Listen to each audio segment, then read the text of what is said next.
Hey man, like if you're feeling the content, subscribe if you want more. Today we're going to get into part 1 of the history of black banking. But before we get into that, the word for the black community is unity. Economics, social justice, and empowerment are all great in theory, but they mean nothing in practice if we don't mentally unify.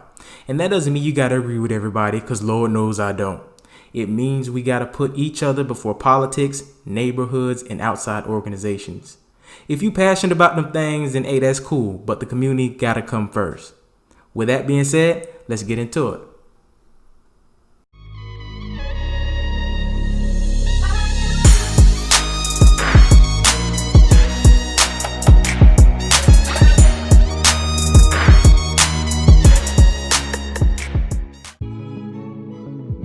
So obviously in the beginning, there wasn't much opportunity for black people to bank before emancipation.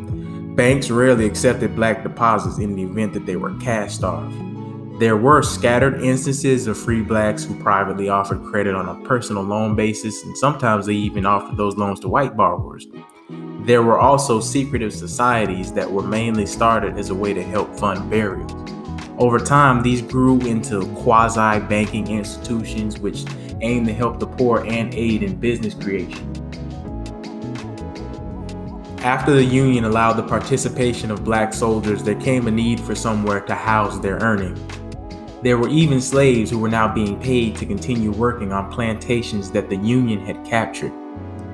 Union generals began to establish different institutions, but soon there came a call to establish what would be known as the Freedmen's Savings and Trust Company, popularly known as the Freedmen's Savings Bank. The Freedmen's Bank was to operate separate of the Freedmen's Bureau.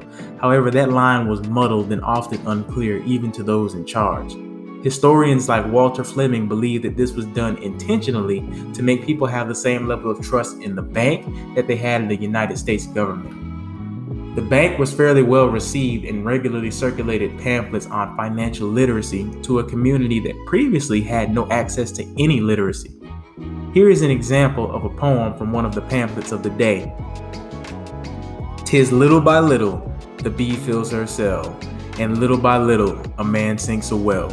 'Tis little by little a bird builds her nest, by littles a forest in verdure is dressed. 'Tis little by little an ocean is filled, and little by little a city we build. 'Tis little by little an ant gets her store, every little we add to a little makes more. Step by step we walk miles, and we sow stitch by stitch. Word by word we read books, cent by cent we grow rich." Support for the bank was largely due to support from churches. Pastors near and far spoke on the need to support the bank and made deposits in their church's name. The bank that was initially very healthy began to falter in its ways.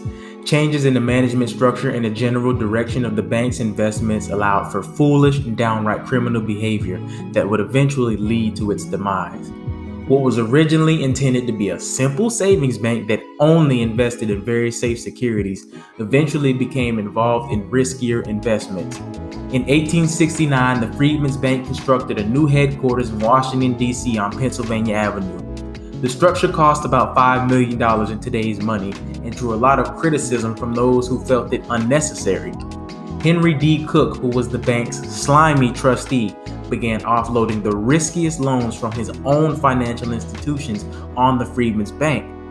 Henry's private institution somehow received a loan for $500,000, which is almost $10 million in today's money. And even worse, the loan was at a rate way too low to pay the depositors what they were being promised at the time. On top of that, the actuary began making loans without getting committee approval first. At the same time, books at individual branches would be off sometimes by hundreds of dollars. Around this time, John W. Alvord, the bank's new president, was mostly unaware of these happenings. He was more like a mascot traveling around the country and drumming up support for the bank. The rail industry was to that market what the tech industry is in today's market. Scandals in the rail industry, coupled with financial panic in Europe's market, started the domino effect in the early 1870s. On September 18, 1873, Henry D. Cook's private institution announced that it had failed. Shortly thereafter, the New York Stock Exchange closed its doors for 10 days straight. Cook was removed as risky securities from his private company were now sinking the bank. Frederick Douglass unknowingly replaced John Alfred as president of a failing institution. Anson Sperry, the bank's longtime inspector, knew of violations and begged Congress to investigate even earlier. After 6 weeks at the helm, Frederick Douglass finally realized the mess that he had gotten into. Douglass contacted Congress, and Sperry devised a plan to where the bank would split into individual state banks. But once it became clear that neither plan could save the bank, they began to liquidate. It officially stopped operations June 28, 1874. At the time, it owed $3 million to over 60,000 depositors and held a little under $33,000 in cash and securities to its name. Frederick Douglass would later write that he felt like he had married a corpse.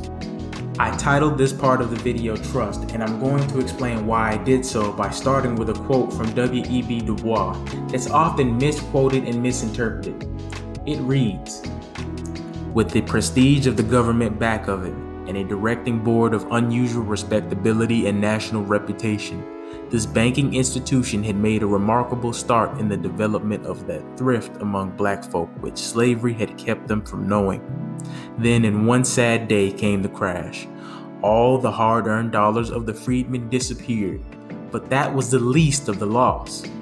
All the faith in saving went too, and much of the faith in men that was a loss that a nation which today sneers at Negro shiftlessness has never yet made good. Not even 10 additional years of slavery could have done so much to throttle the thrift of the freedmen as the mismanagement and bankruptcy of the series of savings banks chartered by the nation for their especial aid." Now, in this quote, I think it's clear that he isn't saying that the collapse of the bank is worse than 10 more years of slavery, but that its effect on black people's trust in one another and in investing for their community was harmed in ways that are undeniable. This is a point that I want to speak on real quick. The mental remnants of our mistreatment is by far the biggest obstacle to our current advancement. If black people had the determination to ride or die for ourselves first and foremost, our entire community and even the way we are treated by other communities would improve almost immediately. Economics, social justice, equality, and empowerment are all really nice ideas, but none of them are realistic if our minds aren't committed to it. The root and the solution to our problems is in each and every one of our own minds. With that being said, I have links in the description for the sources I used and black banking opportunities should you be interested. Stay tuned for part 2.